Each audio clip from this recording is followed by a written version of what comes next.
رمضان المبارک کیسے شروع ہوا اور دنیا کا آخری رمضان کیسا ہوگا؟ پہلے رمضان کی حیرت انگیز داستان۔ بسم اللہ الرحمن الرحیم۔ السلام علیکم پیارے دوستو، رمضان المبارک اسلامی سال کا نواں مہینہ ہے جسے خصوصی رحمتوں، برکتوں اور مغفرت کا مہینہ قرار دیا گیا ہے۔ یہ مہینہ جس میں قرآن مجید نازل کیا گیا اور روزے فرض کیے گئے۔ لیکن دنیا میں رمضان کب اور کیسے شروع ہوا، آج ہم یہی جانیں گے، اور ہاں ساتھ ہی آپ کو یہ بھی بتائیں گے کہ رمضان کی 3 خاص عبادتیں کون سی ہیں جو ہمیں ضرور کرنی چاہیے۔ دوستو بس آپ نے اس ویڈیو کو آخر تک ضرور دیکھنا ہے، کیونکہ اسی ویڈیو کے آخر میں ہم احادیث کی روشنی میں یہ بھی جانیں گے کہ دنیا کا آخری رمضان کیسا ہوگا، نبی صلی اللہ علیہ وسلم کی اس رمضان کے حوالے سے کیا پیشین گوئی ہے۔ تو چلیے دوستو ویڈیو کا باقاعدہ آغاز کرتے ہیں، اور سب سے پہلے آپ کو بتاتے ہیں کہ دنیا میں رمضان کب اور کیسے شروع ہوا۔ رمضان المبارک کی ابتدا کا تعلق اسلام کی ابتدائی تاریخ سے ہے۔ اسلام میں پہلے بھی مختلف اقوام میں روزے کا تصور موجود تھا، لیکن اسلام نے اسے ایک مکمل اور منظم عبادت کی شکل دی۔ قرآن مجید میں اللہ تعالیٰ نے فرمایا، اے ایمان والو، تم پر روزے فرض کیے گئے جیسے تم سے پہلے لوگوں پر فرض کیے گئے تھے، تاکہ تم پرہیزگار بن جاؤ۔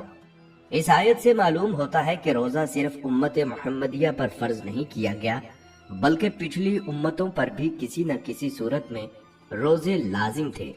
البتہ رمضان المبارک کے روزوں کو اسلام نے باقاعدہ ایک مہینے کے لیے مخصوص کیا۔ دوستو اسلام میں روزے ہجرت کے دوسرے سال 2 ہجری میں فرض کیے گئے۔ اس سے پہلے مسلمان نفلی روزے رکھا کرتے تھے، لیکن جب رمضان کے روزے فرض کیے گئے تو ہر بالغ و صحت مند مسلمان پر ان کا اہتمام ضروری قرار دیا گیا۔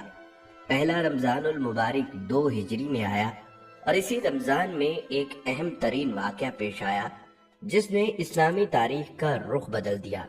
یہ تھا غزوہ بدر۔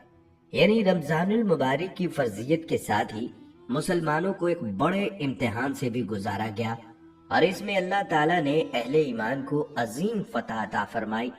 اسلام کے ابتدائی دور میں رمضان کے روزے رکھنے کا طریقہ آج سے کچھ مختلف تھا۔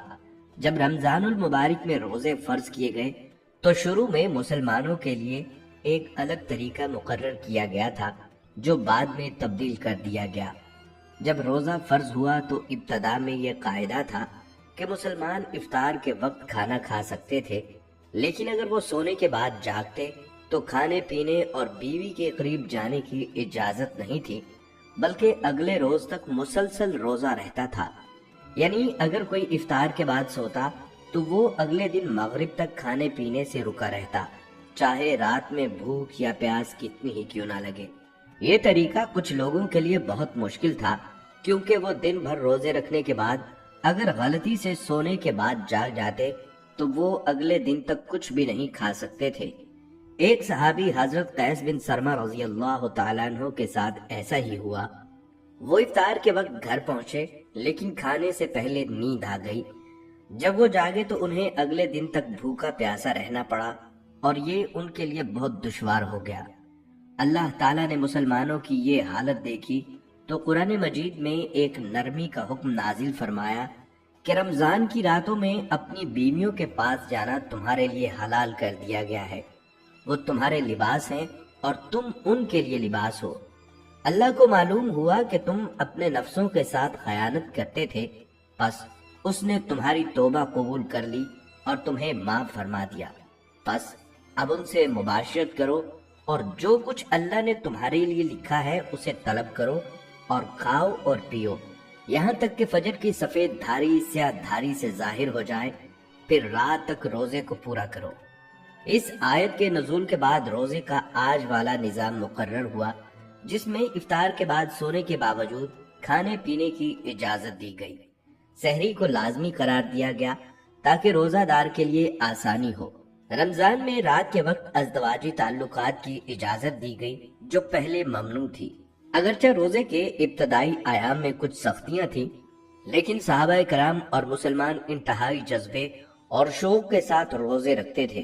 ان کا ایمان مضبوط تھا کہ وہ سخت ترین بھوک اور پیاس کے باوجود بھی اللہ کی عبادت میں لگے رہتے۔ وہ نبی کریم صلی اللہ علیہ وسلم کے ساتھ نماز پڑھتے، قرآن سنتے اور تراویح میں شرکت کرتے۔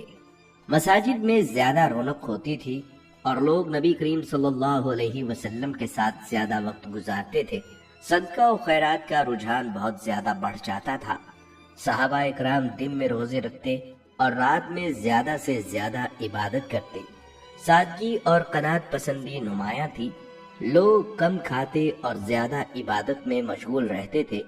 جنگ بدر بھی رمضان میں ہوئی، جو اس بات کی علامت تھی کہ صحابہ اکرام کا روزہ رکھنے کے باوجود حوصلہ اور ہمت کم نہیں ہوئی، بلکہ ایمان اور زیادہ مضبوط ہوا۔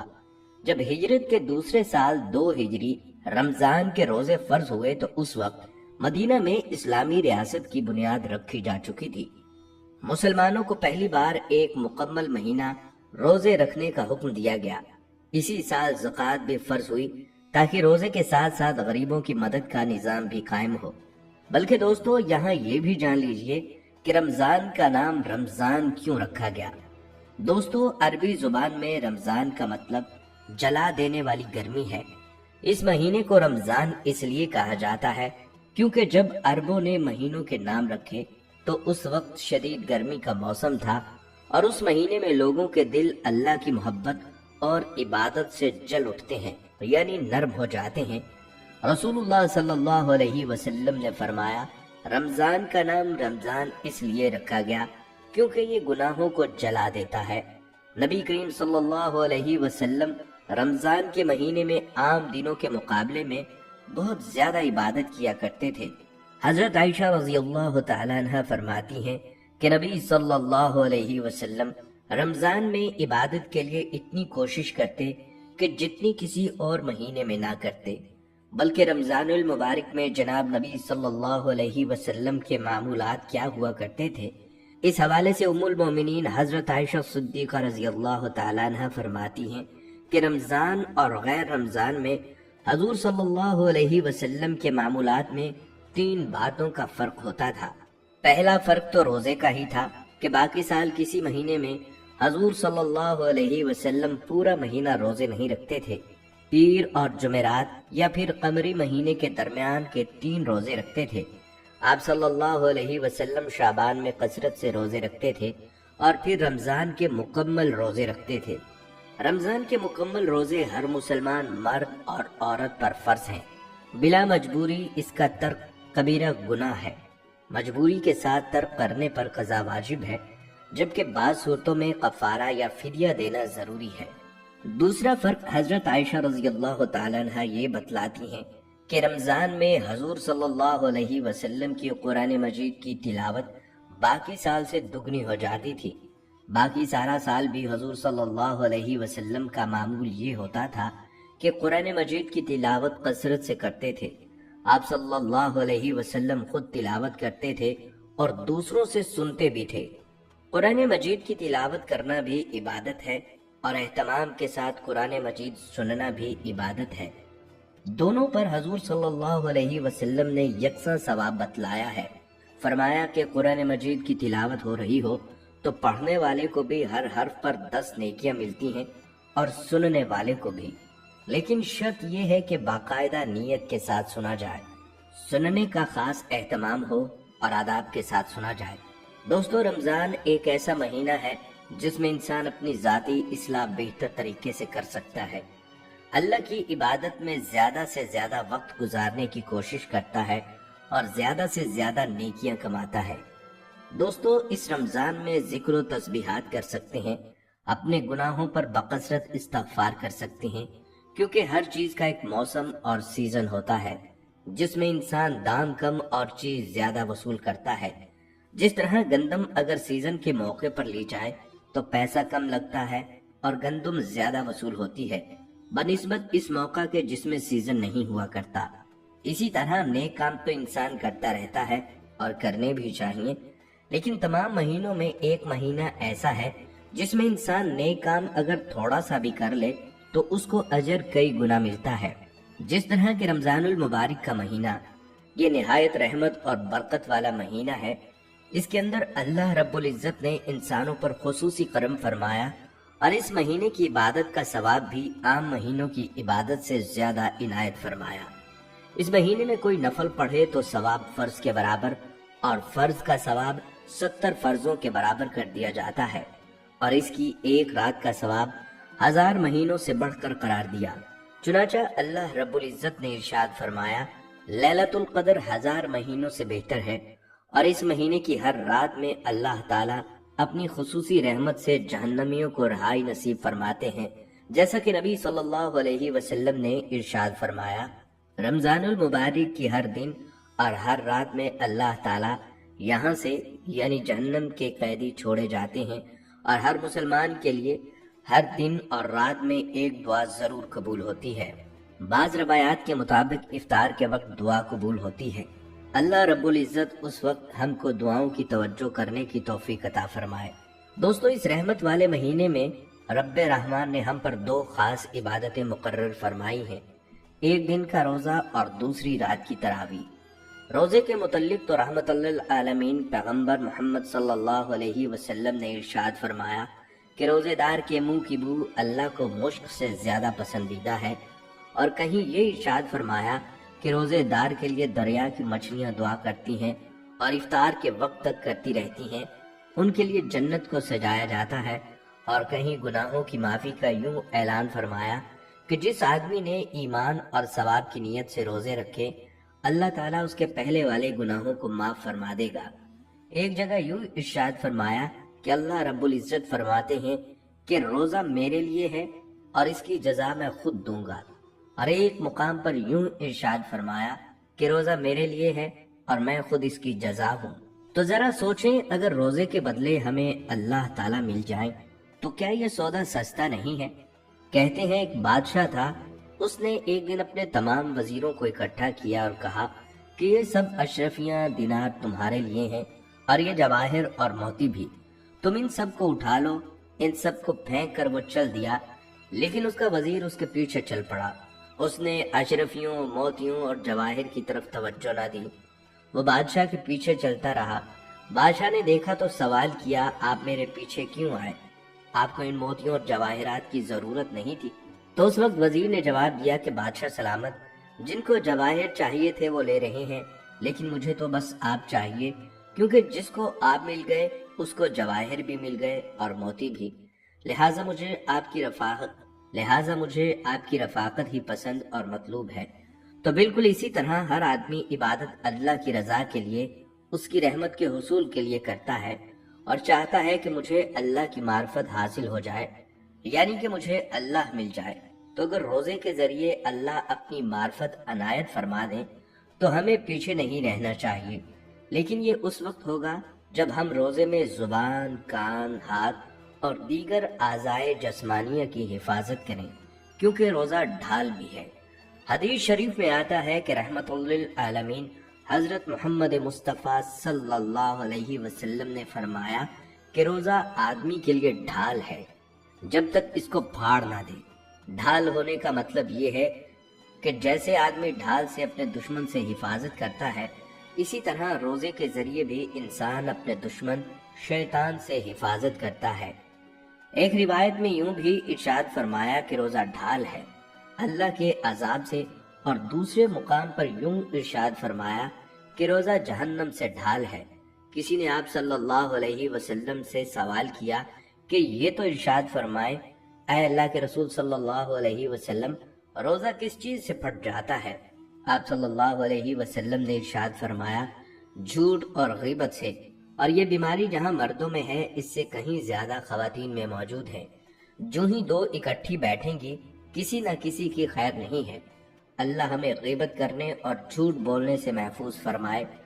اگر ہم نے روزے کی حالت میں غیبت اور جھوٹ نہ چھوڑا تو ہم سارا دن روزہ تو رکھیں گے لیکن ہمیں اس کا ثواب نہیں ہوگا، کیونکہ حدیث شریف میں آتا ہے حضور صلی اللہ علیہ وسلم نے ارشاد فرمایا، بہت سے روزے رکھنے والے ایسے ہیں کہ ان کو روزے کے ثمرات میں بھوکا رہنے کے سوا کچھ بھی حاصل نہیں ہوتا، اور بہت سے شب بیدار ایسے ہیں کہ ان کو رات کے جاگنے کے سوا کچھ بھی نہیں ملتا۔ دوسری جو رمضان المبارک میں خاص عبادت ہے وہ رات کی تراویح، کہ جس کے متعلق آپ صلی اللہ علیہ وسلم نے ارشاد فرمایا، جس نے ایمان اور ثواب کی نیت سے قیام یعنی رات کی تراویح کیا، اللہ تعالیٰ اس کے پہلے گناہوں کو معاف فرما دیں گے۔ یہ نماز تراویح خاص رمضان المبارک کی عبادت ہے، اس میں گناہوں کی معافی کا اعلان ہے۔ اگر ذرا غور فرمائیں تو اس کے علاوہ ہمیں کیا چاہیے؟ کیا مغفرت سے بڑھ کر کوئی چیز ہے؟ مگر افسوس کہ ہمیں اس کی بھی قدر نہیں، اور اس عظیم الشان سنت کے ادا کرنے میں اس قدر لاپرواہی کی جاتی ہے کہ اللہ معاف فرمائے۔ نماز تراویح کی 20 رکعات یہ سنت موقدہ ہیں، اور عورتیں اس سے بھی محروم رہتی ہیں، حالانکہ مردوں کی طرح ان پر بھی تراویح پڑھنا سنت موقدہ ہے۔ ایک روایت میں آتا ہے، حضور صلی اللہ علیہ وسلم نے ارشاد فرمایا، اگر لوگوں کو یہ معلوم ہو جائے کہ رمضان کیا چیز ہے تو میری امت تمنا کرے کہ سارا سال رمضان ہی ہو جائے۔ رمضان المبارک کی ان بابرکت راتوں میں ایک رات ایسی بھی ہے جس کو اللہ رب العزت نے ہزاروں مہینوں سے بہتر فرمایا۔ رمضان المبارک کی تمام راتوں سے بابرکت اور خیر کی رات ہے جس کو ہزاروں مہینوں سے افضل بتایا گیا ہے۔ اگر حساب لگایا جائے تو 1000 مہینوں کے 83 سال 4 ماہ بنتے ہیں۔ خوش نصیب ہے وہ شخص جس کو اس رات کی عبادت نصیب ہو جائے، کہ جو شخص اس رات کو عبادت میں گزار دے تو گویا اس نے 83 سال 4 ماہ سے زیادہ کا زمانہ عبادت میں گزارا۔ در منصور میں ہے کہ اللہ کے نبی صلی اللہ علیہ وسلم نے فرمایا کہ شب قدر اللہ تعالیٰ نے میری امت کو عطا فرمائی ہے، پہلی امتوں میں نہیں ہے۔ روزہ اور تراویح کی طرح اس رات میں عبادت کرنے والے کے بھی اللہ گناہوں کو معاف فرما دیتا ہے، جیسے کہ حدیث شریف میں ہے، آپ صلی اللہ علیہ وسلم نے فرمایا، جو شخص لیلۃ القدر میں ایمان کے ساتھ اور ثواب کی نیت سے عبادت کے لیے کھڑا ہو، اس کے پچھلے تمام گناہ معاف کر دیے جاتے ہیں۔ حضرت عائشہ رضی اللہ تعالیٰ عنہا نے حضور صلی اللہ علیہ وسلم سے پوچھا، یا رسول اللہ صلی اللہ علیہ وسلم، اگر مجھے شب قدر کا پتہ چل جائے؟ آپ صلی اللہ علیہ وسلم نے ارشاد فرمایا کہ اے اللہ تو بے شک معاف کرنے والا ہے اور پسند کرتا ہے معاف کرنے کو، پس معاف فرما دے مجھے بھی۔ دوستو، رمضان المبارک کے آخری عشرہ میں ایک خاص عبادت اعتکاف کی بھی ہے۔ حدیث شریف میں اس کی فضیلت بھی آئی ہے۔ عورت کے لیے گھر کی وہ جگہ ہے جس کو اس نے نماز پڑھنے کے لیے متعین کیا ہے، اور اگر گھر میں عورت نے کوئی جگہ نماز کے لیے متعین نہیں کی تو کسی کونے کو متعین کر کے اس میں بیٹھ جائے۔ عورتوں کے لیے تو یہ کام بہت آسان ہے، لیکن پھر بھی اس سے محروم رہتی ہیں۔ آخر کیوں؟ نبی صلی اللہ علیہ وسلم کا ارشاد ہے، معتکف یعنی اعتکاف کرنے والا یا کرنے والی گناہوں سے محفوظ رہتا ہے، اور اس کے لیے نیکیاں لکھی جاتی ہیں جتنی کہ کرنے والے کے لیے۔ مطلب یہ ہے کہ اعتکاف میں آدمی گناہوں سے محفوظ رہتا ہے، اور وہ نیک کام جو باہر رہ کر کر سکتا تھا اب نہیں کر سکتا، مثلا مریض کی عیادت، نماز جنازہ وغیرہ، اس کا ثواب بھی اس کو اعتکاف کے دوران ملتا رہے گا۔ یہ اللہ تعالیٰ کی اپنے بندے پر کس قدر رحمت ہے کہ اس کو صرف نیت پر ہی ان کاموں کا جن کو وہ اعتکاف کے دوران نہیں کر سکتا تھا پورا عنایت فرما رہے ہیں۔ دراصل اللہ کی رحمت تو بندے کی بخشش کے بہانے تلاش کرتی ہے۔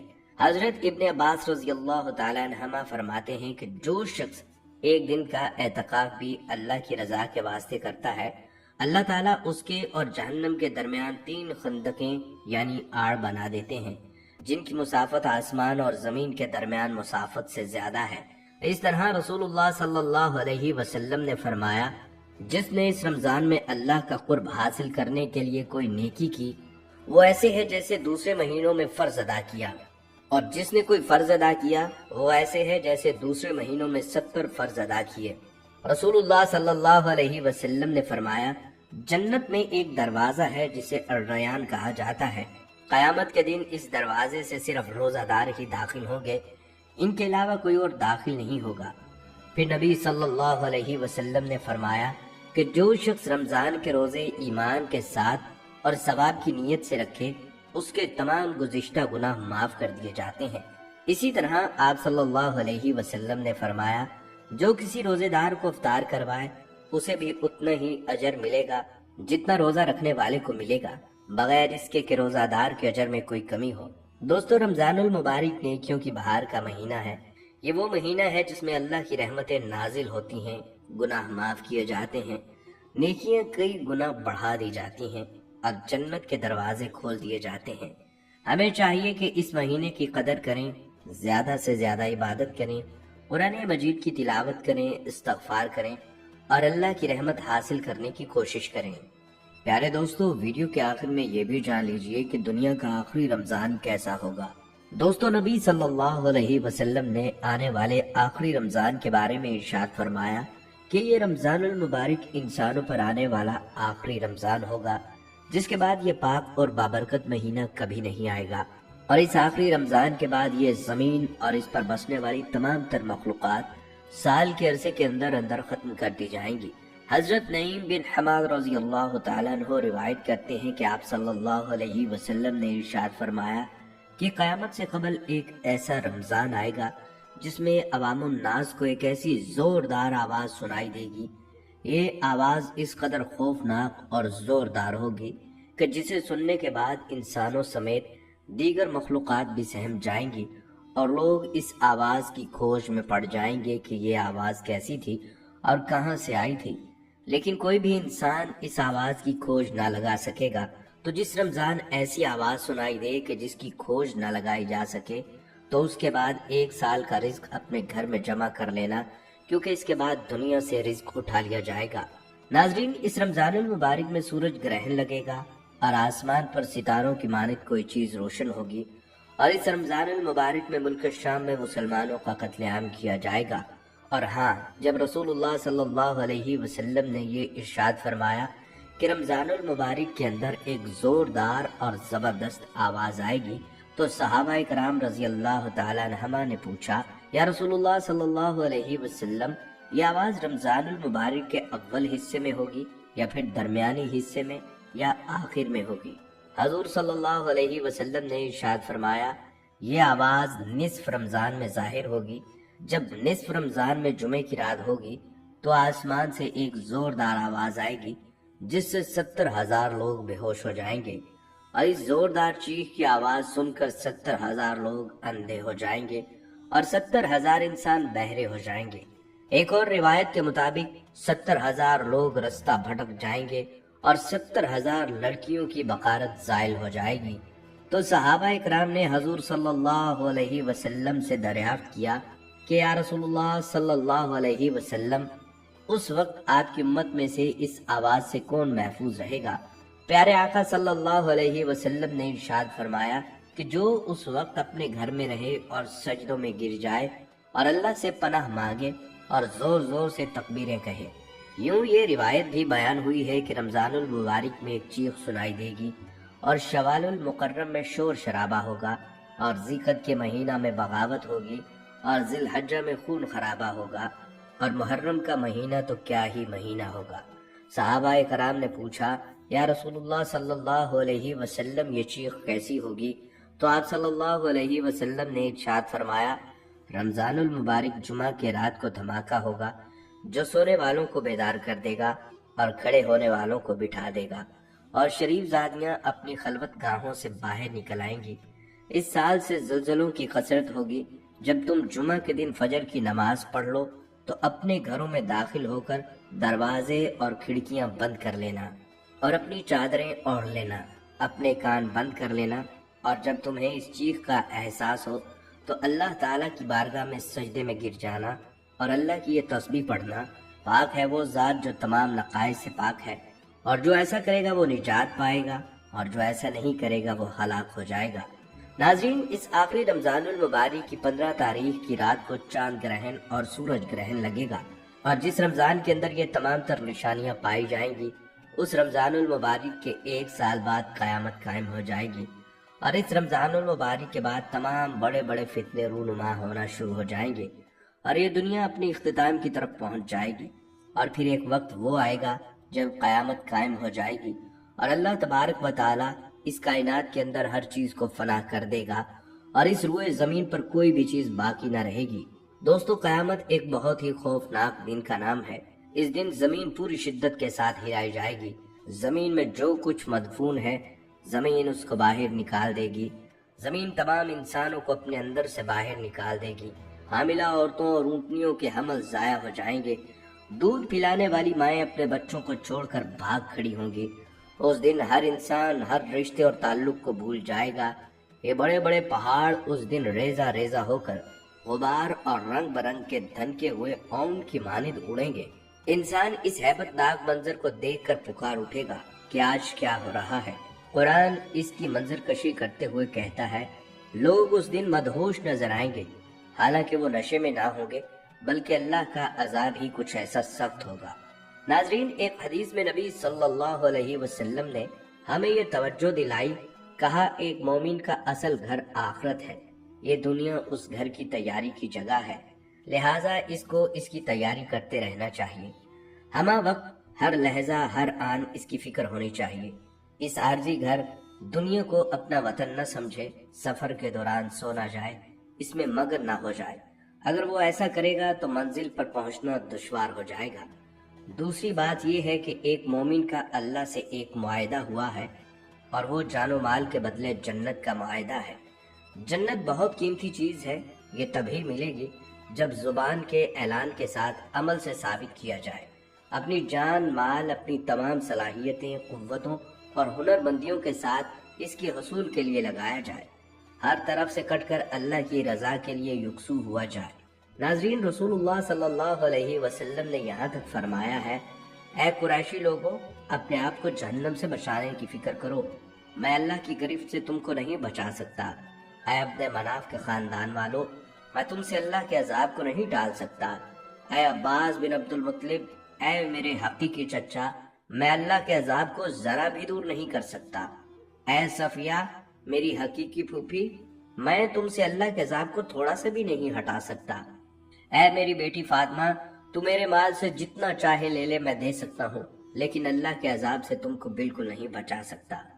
بس اپنے آپ کو جہنم کے عذاب سے بچانے کی فکر کرو کہ وہاں ایمان اور عمل ہی کام آئے گا۔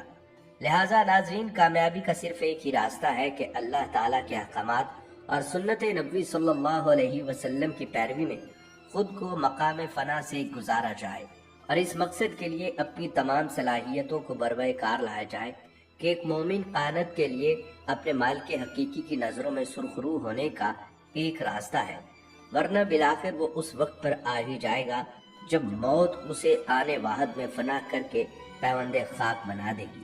خواتین و حضرات، آئیں مل کر اللہ سے دعا کرتے ہیں کہ اللہ ہمیں دنیا اور آخرت تمام فتنوں اور تمام مصیبتوں سے محفوظ رکھے، اور اے اللہ پاک، اس رمضان المبارک کو ہمارے لیے دنیا اور آخرت دونوں حوالوں سے بابرکت بنا دے، باعث ثواب بنائے، باعث اجر بنائے، اور ہمیں اس مہینے، اس سیزن سے زیادہ فائدہ اٹھانے کی توفیق عطا فرمائے۔ آمین یا رب العالمین۔